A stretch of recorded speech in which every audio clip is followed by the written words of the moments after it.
Good evening, everybody. I believe we're now live. I hope lots of you are out there and can join us. Just give it a minute before we make a start to make sure that everyone who wanted to log in.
Hey, good evening, everybody. Welcome to the reconvened 201st Annual General Meeting of Birmingham Law Society.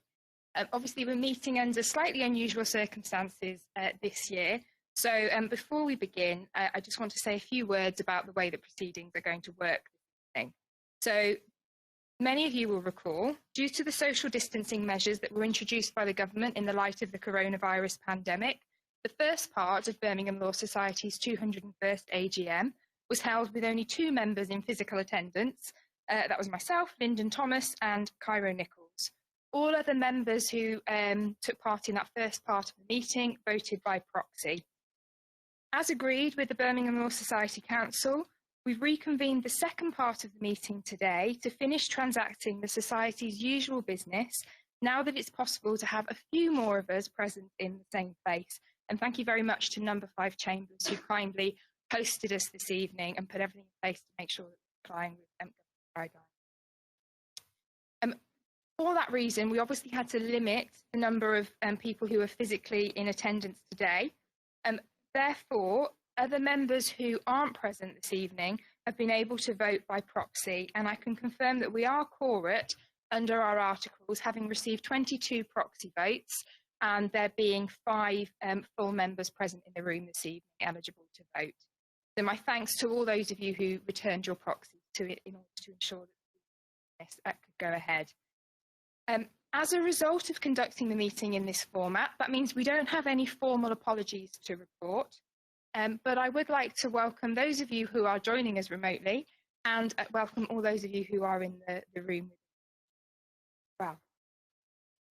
So the first order of business is for me to request that the notice convening the meeting and the minutes of the 200th AGM are authorised and I'm able to sign those sets of minutes. So can I have a show of hands from those in the room, please, whether they're happy to approve the minutes of the 200th AGM? So I can confirm that that resolution was carried by a majority. Those minutes are approved and I will sign them in due course. And then secondly, I'm looking for confirmation and approval that the minutes of the first part of the 201st AGM, which were held in April, can be taken as read. And again, I'm authorised to sign those minutes. So show of hands from those members in the room who are happy to approve those minutes. Thank you very much. So with the proxy votes for those as well, That's carried by majority, and I will sign. So the next item of business is the presidential address. Well, what a year. If back at the 2019 AGM, each of us had been given a guess for every one of Birmingham Law Society's 201 years, I don't think any of us would have predicted the extraordinary situation in which we now find ourselves. It's fair to say it's been a challenging few months. When I became president, I said that what I enjoy most about working with Birmingham Law Society is working with a community of lawyers. And you've all heard me reiterate on many occasions now throughout my presidency that it's been my experience time and again that there's great strength and opportunity to be found in that community. That's true now more than ever.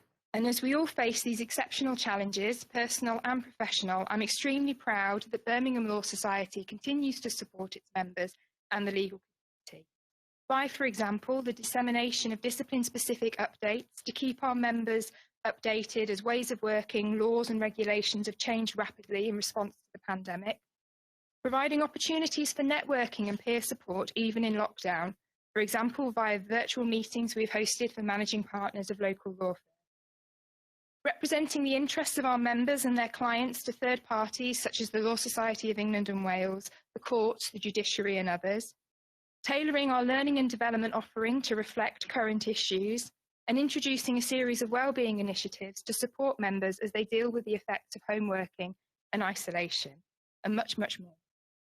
I therefore have no doubt that despite these difficult times, Birmingham Law Society and the community it represents will endure and, under the guidance and leadership of the incoming officers and the Board of Directors, will in fact continue to thrive. The Society was in an extremely strong position prior to the outbreak of COVID-19, and there were many highlights in the year before the world went into lockdown. In 2019, you'll recall that we celebrated the 100th anniversary of Women in Law, from the sellout celebration at Marco Pierre White's in June 2019, to the launch of a number of exciting initiatives aimed at addressing the gender imbalance that persists at senior levels of the profession. Those initiatives included our wonderful Thank You 100 videos, which produced a piece of living history that's on our website and has now been added to the Birmingham Law Society archive at the Library of Birmingham.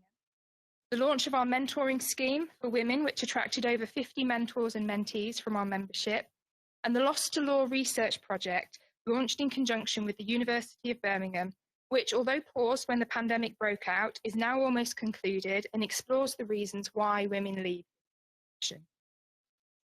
I've been incredibly proud to see the Society's work on social mobility go from strength to strength this year, with greater collaboration between members of our Equality, Diversity and Inclusion Committee, our Education and Training Committee and Student Committee on a number of events and initiatives aimed at opening up the profession in the region to all those with the necessary skill and talent. From speed networking events to Twitter takeovers to spoken word competitions, the Society has opened its doors and extended a helping hand to those interested in joining the profession. The Society has also made great strides over the last 12 months to support our legal community by providing more opportunities to discuss mental health and well-being and to challenge the stigma around doing so. In May last year, our staff, board, council members and officers supported the Green Ribbon campaign to demonstrate the Society's commitment to good mental health. During Mental Health Awareness Week 2019, we hosted a thought-provoking and informative event at which members of the legal profession shared their personal experiences of mental health, and experts shared insights into how we can better look after ourselves and one another. Since then, mental health and wellbeing has become part of Birmingham Law Society's DNA.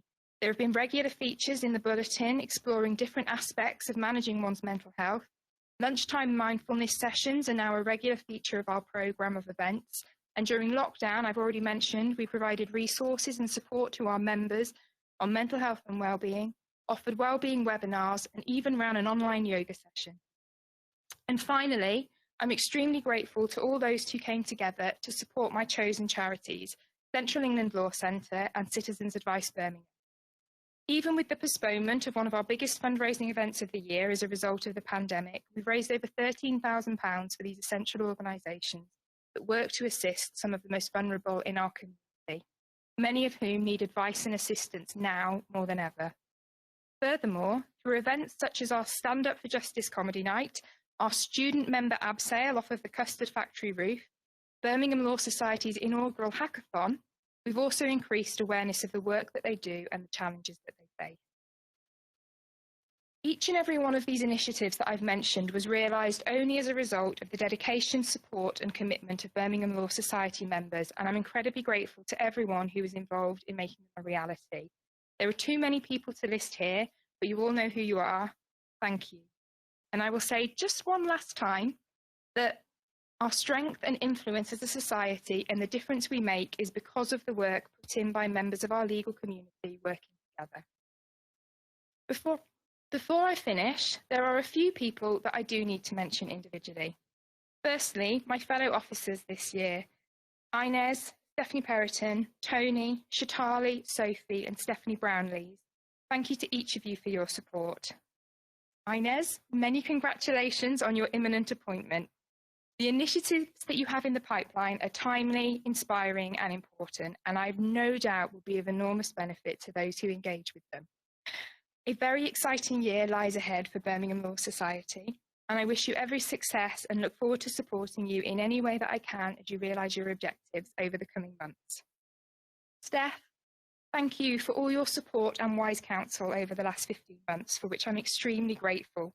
You will make a tremendous Vice President to Inez and of course President after that. And finally, Tony. Tony may not be officially installed as Deputy Vice President until today, but true to form, he's thrown himself into the role with gusto since Council selected him back in March, becoming probably Birmingham Law Society's first ever Deputy Vice President. I'm so delighted that he'll be officially stepping into the role of DVP today. I genuinely can think of no other individual who's done more to champion Birmingham and its legal profession over the course of their career to date. We're very lucky to have you as a future. It's a real luxury to be able to step down today, safe in the knowledge that I'm handing over the reins to such a strong and committed team of officers. My thanks also to the board, under the leadership of Regan Peggs and more recently Dee Cundy, for its support throughout my year and for humouring my many comments and questions at board meetings. You really are the engine of BLS, never more so than in a time like we now find ourselves, ensuring the society is stable, meets its priorities to members and will endure. And finally, my thanks to the professional staff team. Becky, Denise, Johanna and Tasha, you are a formidable team, endlessly patient, efficient and enthusiastic. It's been an absolute pleasure to work with each of you. On a personal note, I have many memories from the last 15 months that I will treasure for a lifetime. From donning a tutu at Birmingham Pride and marching under a rainbow-coloured Birmingham Law Society banner that had been created Blue Peter style in my kitchen in the early hours of the morning the night before, to celebrating our wonderful legal community at the stunning Great Hall at the University of Birmingham last November, to writing a script about access to justice for Lenny Henry in readiness for our comedy night, talking about women in the legal profession at the opulent surroundings of the French Embassy in London, dancing the night away and flying the flag for Birmingham Law Society in the Palais de Justice in Paris with new friends from law societies around the world, to the challenging debates, discussions, camaraderie and friendship that I have enjoyed at council, board and officers' meetings. The list goes on. When I look back at my year, or 15 months as it became, as President of Birmingham Law Society, I shall always think of it as beginning and ending with a bump. Many of you will remember, probably better than I do in fact under the circumstances, the bump that started my year when I stood before you rather dizzily at the AGM in April 2019 with what later turned out to be quite a bad bout of concussion just kicking in, having been knocked off my bike a couple of days earlier in an ill-fated attempt to train for a 100-mile bike ride, which I never quite managed, but never. Happily, the bump with which my term is brought to a close is far more welcome, and if she sticks to her schedule, and you all know by now how much I love a schedule, is due to arrive in just a few short weeks. Through both of those bumps and more over the last 15 months, I've been lucky to have the unfailing support of the Society and its members.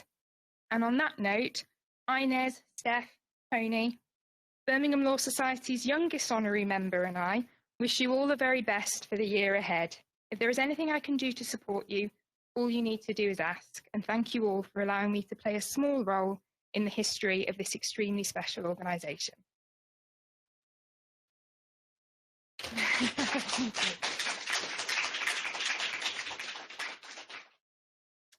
Okay, so moving on then to the next item in our agenda, celebrating 50 years of service. We have a bumper list of people who are celebrating 50 years of legal practice this year. Unfortunately, under the circumstances, we're not able to invite them to be with us this evening as we usually would. Instead, we look forward to inviting them to a celebration, hopefully later this year, where we'll get to congratulate them in person. But this evening, I know some of you are joining us remotely. I'm going to read out the list of all of those who reached the impressive achievement of 50 years service to the legal community. They are Roger Bailey of Fuller's, Ronald Beach of Cox Lloyd, Robert Brown of GH Law Limited, Anthony Curtis of Kenneth Curtis & Co, Andrew Duncan of Watley Weston and Fox, Robin Heslop of Mosley's, Christopher Houghton, Moore and Tibbets Limited, Michael Jervis Vienna, Kang Advocates Limited, Christopher Jones, Hundert Solicitors LLP, David Lee Hunt of Moore and Tibbets Limited, Elizabeth Mott, Southwell Mott, Michael Orlick of Lodders Solicitors, Paul Rhodes of MFG Solicitors LLP, Bernard Shepherd of BES Legal Limited, and Roderick Williams of RN Williams & Co Limited. So our congratulations to all of you, and thanks for your service to the legal profession, and we look forward to celebrating when God allows. Similarly, as we move on to the next item in our agenda, the award of trainee prizes for this year, again, we haven't been able to invite the trainees, but instead I'm going to read them out and we will look to present them with their awards at a later date. So this year, the Birmingham Law Society makes the following award of prizes. So our gold prize winner, who receives Amazon vouchers to the value of £75, is Charlotte Adams, who holds a training contract with Evershed Sutherland and whose training principal is Kath Eli. Charlotte achieved a distinction with BPP University. Congratulations, Charlotte. Our silver prize winner, who receives Amazon vouchers to the value of £50, is Kieran Leahy, who holds a training contract with Mills and Reeve and whose training principal is Jog Hundle. Kieran achieved a distinction with the University of Law. So congratulations to Kieran. And our bronze prize winner, who receives Amazon vouchers to the value of £25, is Maya Sagas, who also holds a training contract with Mills and Reeve and whose training principal is David Gooding. Maya achieved a distinction with the University. So many congratulations to Maya. We also have some special awards for particular areas of achievement in certain subjects. So the David Hirschman QC Memorial Award, comprising of Amazon vouchers to the value of £50, has been awarded to Kieran Leahy from the University of Law. And as I said previously, Kieran secured a training contract with Mills and Reeve, so congratulations again to Kieran. And the St Philip's Chambers Business and Property Juniors Award, comprising of a Lenovo Yoga smart tablet to the value of £250, has been awarded to Charlotte Adams from BPP University, and Charlotte secured a training contract with Evershed Sutherland. So our congratulations to all those who received those awards. And next up, this is the point in proceedings where I would get to hold a big cheque and hand it over, but alas, that's not to be. But what's most important is that the money is being paid over to my chosen charities. I've mentioned them already: Central England Law Centre and Citizens Advice Birmingham. So thank you very much to everyone who helped us to raise £13,313.73 for those charities. I know that money was very well spent helping some serving. So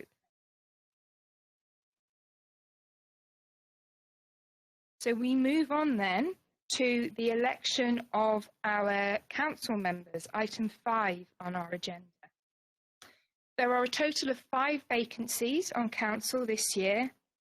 There are 3 ordinary members retiring from council. They are Dean Parnell, Regan Peggs and Bhavesh Prajapati. There are no ordinary members of council nominated for re-election this year. We do also have some ex officio members retiring, and they are Andrew Beedham, Chitali Desai, Sophie Samani. Once again, only those who are present or who have otherwise voted by proxy and are full members are able to vote. And as I said, we are quorate. I have the figures in front of me from our proxy vote. I'll put the names of each of those nominated to those present to be able to confirm the final vote. So, members of the Society who've been nominated for election to the Council, following a duly nominated pursuant to Article 61, and I would just flag up that personal statements for each of these was sent round to all of our members, along with the notice of GM. So first, Stephen Jonas. Can I have a show of hands from those in the room? Jonas, thank you. That I should also say it's not a contested election this year, so assuming there's a majority of votes cast, I'm pleased to say that Stephen is confirmed as council member. Dee Cundy. Can I have a show of hands in favour of voting for Dee Cundy? Excellent. Again, Dee, congratulations. You are appointed as Birmingham Law Society council member with a majority vote. Claire Murphy. Can I have a show of hands in favour? Lovely. Once again, Claire is appointed. Richard David Port. Show of hands. Lovely, thank you once again, carried by majority. And finally, Andrew Rourke. Show of hands in favour. Lovely, okay, so all of those candidates then have been elected by majority vote, and the resolution to appoint them to Birmingham Law Society Council is carried. I look forward to meeting you all virtually or in person at our next council meeting. So at this point, I'm just going to explain a little bit about the logistics of what's going to happen now. So the next point on our agenda is to install the officers of Birmingham Law Society for 2020-21. We have agreed that we will remove our own chains of office. Obviously, normally we would I would put the chain on my successor and so on and so forth. But for social distancing reasons, we're not able to do that. However, there are some people here this evening who have friends or family members who are in their bubble with them, and so will very kindly come forward and help them to put on the chains of office. So, and we've also got some anti-bac wipes, so we'll wipe down the chains of office before they are put onto the incoming office. That will make sense. Hopefully we'll get the logistics right. So it gives me very great pleasure to announce that Ines Brown has been appointed by the Council of Birmingham Law Society as President of Birmingham Law Society for the ensuing year. So my congratulations, Ines. I'm just going to take this off.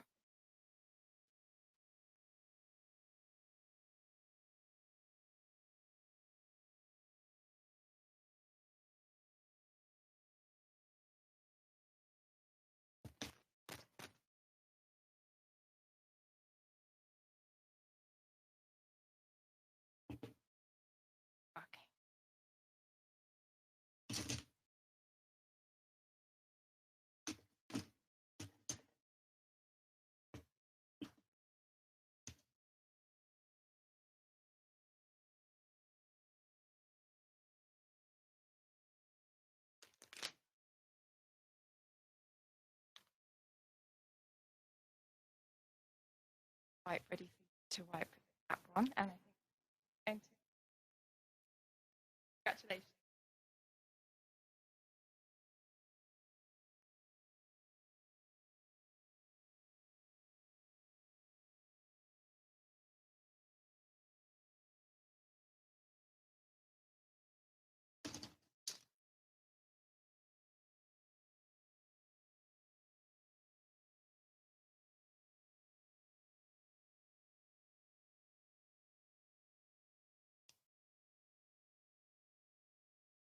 by the powers invested in me. I'd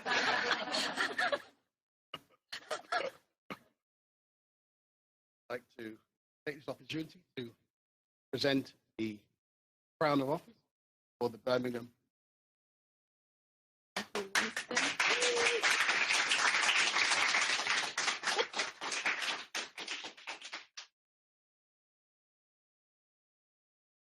Okay, I would just like to also thank Lyndon for an amazing year as President of Birmingham Law Society. She has continued to raise the profile of the profession and she's made us proud. We have attracted so many young followers as a result of her tweeting. I'm not on Twitter.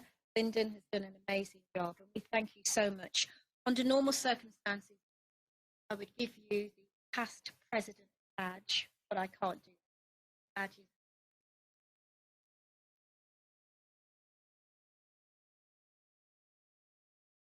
Thank you very much, Isaac.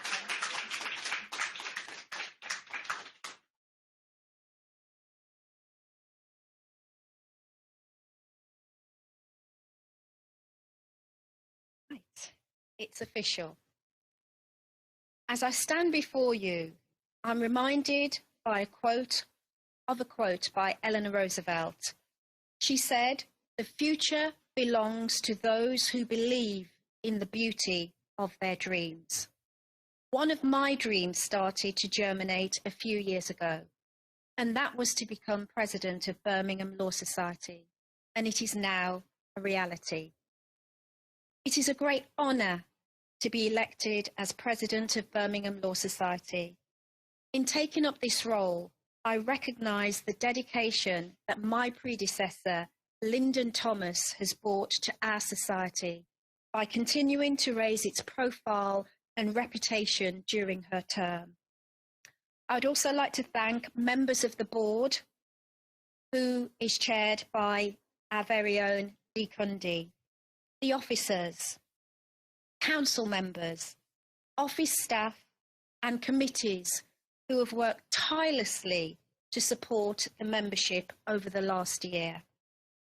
I look forward to being an ambassador for the Society during my presidential year, working alongside Stephanie Perriton, Vice President, and Tony McDade, Deputy Vice President. 2020 has been an unusual year. At the end of 2019, no one could have predicted a global pandemic. No one could have predicted that the entire world would be in lockdown, preventing us from doing the very things that we used to take for granted, meeting family and friends, hugging, socialising. No one would have predicted that remote working would become the new normal. Worst of all, no one would have predicted the devastating loss of life. On behalf of Birmingham Law Society, I would like to take this opportunity to thank our essential workers who have assisted us during these very, very difficult times. As has been the case across the business world, COVID-19 has had a devastating economic impact on the legal profession. This year will continue to be unusual, both for me as president, but also for our members, as we are unable to hold the usual events due to the restrictions of social distancing. However, I'm sure that we will all come up with imaginative ways of turning this disaster into new opportunities. I've actually been volunteering with Birmingham Law Society for just over 9 years. During this time, I've gained so much knowledge about our great profession. I've met with lawyers to celebrate their achievements and to hear and often share in their concerns about maintaining the rule of law and access to justice for our clients. Government cuts have affected private client discipline. COVID-19 is now affecting the property, corporate and commercial sectors. and many firms would have already closed their doors but for the government financial support. We are a resilient profession, and I know we will bounce back. During lockdown, I've been encouraged by the meetings that the officers have had with the many managing and senior partners across the Birmingham region. We have really been grateful for their candour and their willingness to share their experiences and tips during lockdown to ensure that we, as a society, continue to provide a good service to staff and members of the public. I would like to encourage everyone to get involved with Birmingham Law Society and to play an active part. We may be individually brilliant, but we are stronger when we work together as one. I can assure you that it is really rewarding. I was reflecting on my journey, and it took me back to when I attended Anthony Collins for my interview for a training contract, and I sat in front of Anthony Collins, who I have the greatest respect for, and it was quite a grueling interview. And the final question, he said to me, "Do you know what the FTSE 100 was this morning?" Now, what he didn't realise was that every morning, both Winston and I watch the news, and we know and follow the markets. And so I told him what the FTSE 100 was, what the yen was. I told him anything that he wanted, and he has always been there to support me. He took me under his wing, he mentored me, and he introduced me to Birmingham Law Society. And if Anthony is listening, I'd just like to say that that is the best thing that he could have done for me. And I would encourage all of you to get involved with Birmingham Law Society because it really is rewarding. On the 25th of May 2020, the world woke up to the news of the tragic death of George Floyd.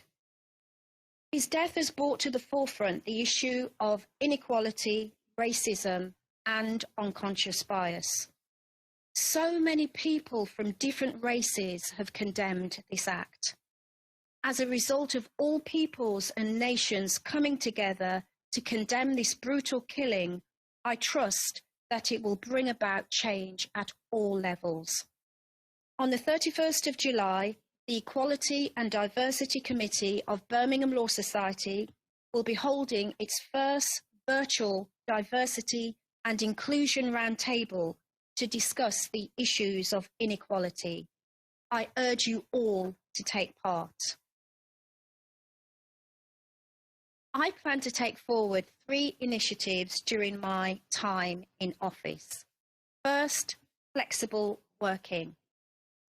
I've been thinking about this for some time because a number of my colleagues and friends who were in the profession have left the profession to become teachers, to become social workers because they had difficulties with childcare. And they said that if the legal profession was more flexible, they would definitely have returned back to law. As a result, I wanted to start the conversation about flexible working prior to COVID-19. I wanted to have that discussion with members of Birmingham Law Society. As I said, law firms have not always been amenable to flexible working, but COVID-19 has forced everyone to adapt to working remotely. I would therefore like to continue the conversation, considering the pros and the cons of flexible working. Second, law and technology. I believe that technology is going to affect the legal sector considerably in the next few years. So I would like to arrange several law tech meetings during the year with technology companies, law firms, barristers' chambers that specialise in the technology sector or are interested in learning more about this sector. Following these meetings throughout the year, we plan to organise a law and technology conference in Birmingham in spring next year. And the technology companies that want to partner with Birmingham, there are so many that want to partner with the Law Society, and we are really looking forward to working with them. Finally, third, diversity, inclusion. Birmingham Law Society is committed to social mobility, together with supporting greater diversity in and access to the legal profession. I therefore decided to set up a diversity inclusion scheme. The scheme is aimed at helping talented young people from disadvantaged backgrounds and underrepresented groups to pursue a career in law. Birmingham Law Society will be partnering with the University of Wolverhampton, the University of Law, who will provide a scholarship to the successful candidates on their legal practice course. And this will be for them to start the legal practice course in September 2020. The successful candidates will also continue their journey in the legal profession with the help of Harrison Clark Rickaby's, my firm, proud to announce that, and Gately Legal, who will provide mentoring, including letter writing skills, interview techniques, and presentation skills, together with a place on their vacation scheme. The students will also be supported by Pinsent Masons, who will provide additional access to virtual work experience. Like so much that is great about Birmingham Law Society, these three initiatives, flexible working, law and technology, and the diversity inclusion scheme, count on your support and involvement for their success. In spite of the very great challenges we still face, I trust that you will help to make this year a success. I trust I can count on you all to engage in the various programs that will be arranged. I trust I can count on you all to get involved. Before I conclude, I would just like to thank all of those who have assisted me on my journey through law and also in becoming president of Birmingham Law Society. I'd like to thank my mother for her continued support, but especially my husband, Winston, who has been my rock. And I thank you, Winston, for helping me to dream big and for always supporting my ideas. Finally, it is with great anticipation that I look forward to what we can achieve as a society this year. In spite of the pandemic, in spite of a looming recession, we have proved our resilience because Birmingham Law Society has an illustrious history of 202 years, and that demonstrates that we will bounce back.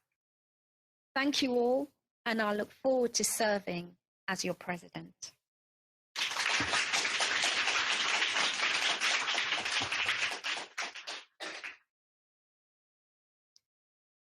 Before I hand over my chain to Stephanie Perriton, I would just like to invite Lisa Turan, who is the Chief Executive of the Child Brain Injury Trust, to say a few words. My nominated charity for this year is the Child Brain Injury Trust. I've worked with the Trust for many years, and they provide such an invaluable service to children and young adults who have a brain injury. They support their families, and without their help, many of these families would really, really struggle in bringing up a child with a brain injury. The work that they do is amazing, and I just salute you and your staff, Lisa, for the work that you do. So I'll hand over to you so you can say a few words.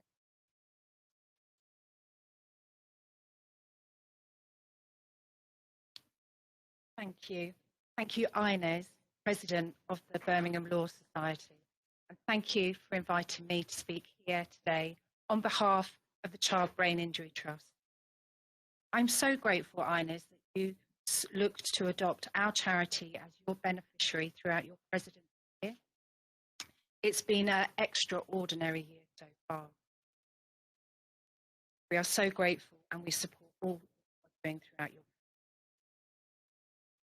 It is with delight that I'm here to tell you a bit about our charity and the work we do, especially across Birmingham, and the vital support we provide to families who are affected by childhood-acquired brain injury. This year has been a roller coaster for everybody. Our perception of people's need and charity has perhaps changed, as everyone has been affected in so many different ways, from caring to supporting others, and from dealing with loss and isolation. All of this has been very high in our thoughts and in our actions. For charities like ours, the Child Brain Injury Trust, demand has been exceptionally high, and it has been extremely challenging. Brain injury affects thousands of families every year, and this hasn't changed. During the last few months, many children have had falls and accidents.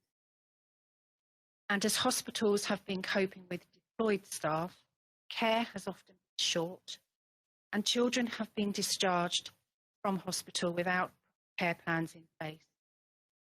Schools have been shut, which has led to a lot of issues around routine changes, fatigue, isolation. There have been family tensions, and of course, there has been financial hardship. Our charity has stepped in to provide support, vital support for the whole family. At the moment, our support is virtual, but usually we can be found in hospitals such as Birmingham Children's Hospital, in schools and across communities. We provide essential peer-to-peer support, information, specialised emotional support, access to services, and support for professionals to equip them, to enable them to deal with what they need. Brain injury affects the way a child thinks, the way a child feels, and the way they behave. So I wanted to introduce you to Jimmy. Jimmy has made a short film which explains how he copes with his acquired brain injury.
Jimmy won an award for his film a year ago, and we were delighted to be able to present him with that. Jimmy's like many of the children we support. He suffers not only with the physical disabilities of brain injury, but also has emotional and behavioural difficulties. He is one of the lucky ones. He has a lot of support around him. Many families have no support at all, and our charity provides this, not only to parents, but also to siblings, wider family, and everyone who surrounds the child. We work with over 5,000 families across the UK a year, and here in Birmingham, we receive over 150 referrals every year. We have a coordinator who provides the support across the West Midlands, and Sharon does a truly remarkable job. She helps families reach their potential and makes the impossible seem possible.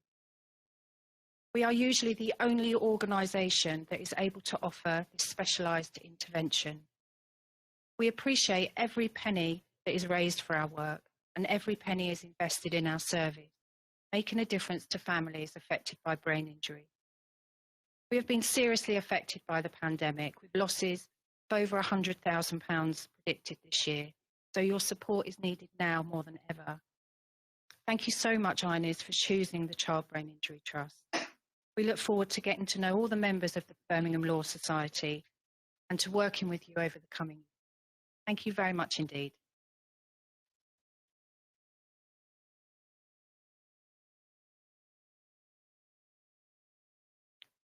Unfortunately, we won't be able to do the usual events that we do because of social distancing and also because of the restrictions of lockdown. But I'm asking you to help me to support the Child Brain Injury Trust. I'm going to have to come up with imaginative virtual fundraising for the charity so that we can help these children. So many charities are desperate for funds during lockdown, and we want to help Child Brain Injury Trust. So please, when I send out messages, and you will receive personal messages from me, I'd like you to get on board and help to support us. It is with pleasure that I'm about to announce that Stephanie Perriton is now going to be appointed as Vice President of Birmingham Law Society for the ensuing year. Stephanie, I'm so sorry that I cannot put the chain around your neck, but I would like to invite your husband to do the honour for me.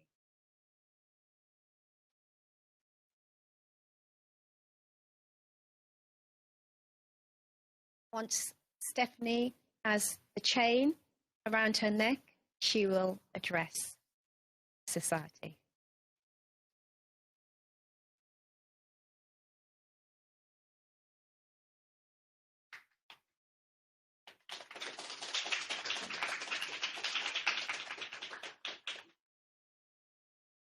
Gosh, that's unusual. Right, good evening, ladies and gentlemen. The wonderful mic is working. I'm delighted to be standing here this evening as your new Vice President.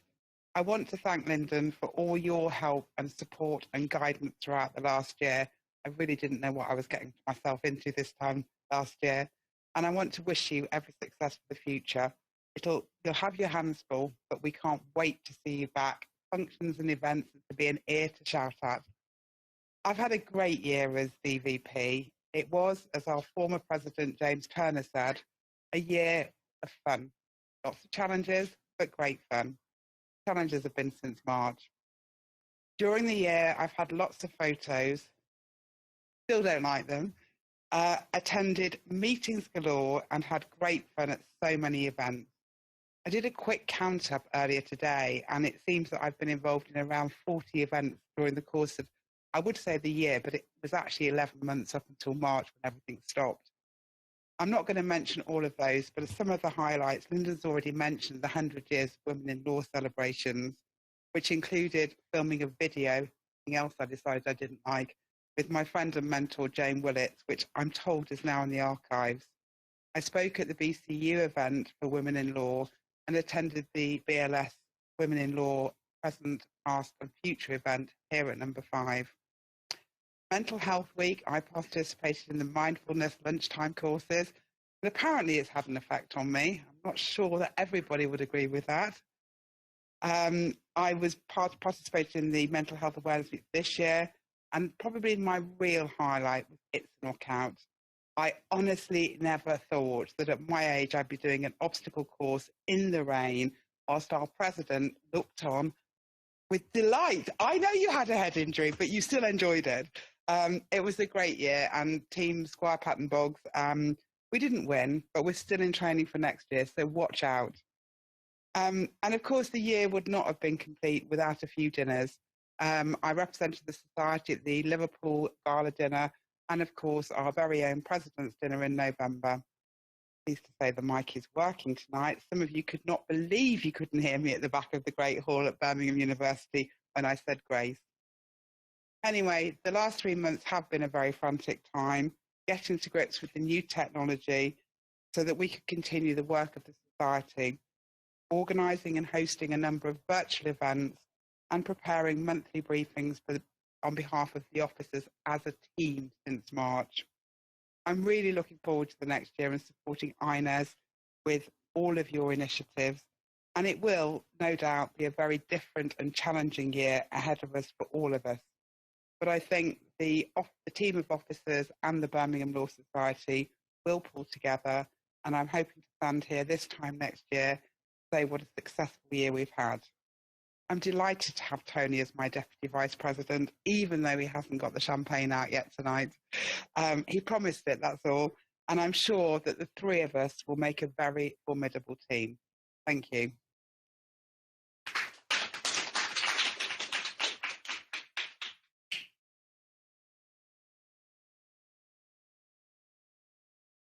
Tony, my friend, I am really pleased to announce that you will be appointed as the Deputy Vice President of Birmingham Law Society. And we are so pleased that you've agreed to become one of the officers of the Society. And as Stephanie has said, together we'll be able to do a very good job in this challenging time. Erin. Place the chain.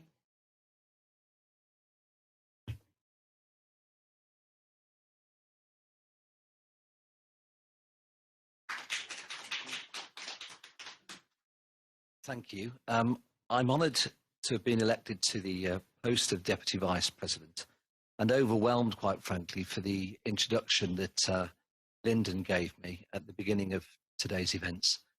She is an inspirational woman. She's proved herself to be an absolutely first-class president, a great advert for our city, and a true leader. And I've watched from afar really at meetings, etc., the way she's grown into the role, and she just takes it all in her stride, and she's been absolutely superb.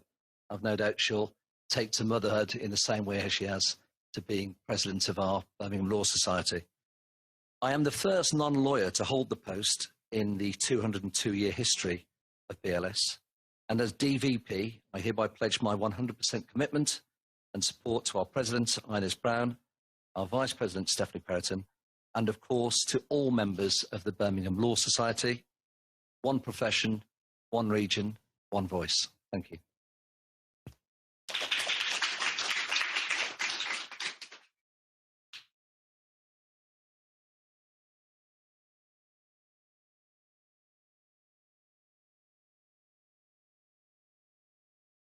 I'd like to report that Stephanie Brownlees and Pardeep Lager have been appointed as Joint Honorary Secretaries for the year 2021. It is a good role to take on. I was Joint Honorary Secretary for 2 years and we could not function without our Joint Honorary Secretaries. So can we please give them a round of applause for absence?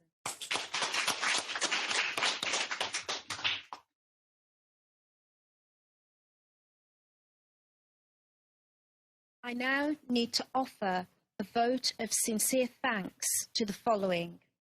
Chitali Desai, who is retiring from Council after serving as Joint Honorary Secretary for 4 years. Andrew Beedham retires after taking up an ex officio position on Council as past President for 2 years. Andrew joined Council in 2005 and took up a position on the board in 2013. Andrew then became President in 2017. Dean Parnell, who is retiring from Council after 4 years following re-election in 2016, after first joining Council in 2005. Dean served as President in 2020 and was on the board for 7 years, including taking up a position as Finance Director. Dean also served as Chair of the Dispute and Resolution Committee. And finally, Sophie Samani, who will be retiring from Council after serving as Joint Honorary Secretary for 3 years. Sophie will continue to chair the Dispute Resolution Committee. We would like to thank them all for their service on Council, and can we please offer a vote of thanks. Right, we are almost at an end, and I just need to ask, is there any other business? No? Do we have any questions from our members? No. So, we have reached the end of proceedings. I would like to thank everybody, all of the members of Birmingham Law Society, for your continued support. And again, I would like to thank all of the newly elected officers, Dee as our chair, as we move forward in 2020, 2021. I'd also like to thank Rod Thomas of Harrison Clark Rickaby's, who is the managing partner, who has offered support and resources to me during my year as president, and for Kevin Harris James, who is at the back, who is also going to support me. He is head of our Birmingham office. Thank you so much for your support during the year. And finally, I would like to bring the AGM to a close. Thank you all very much.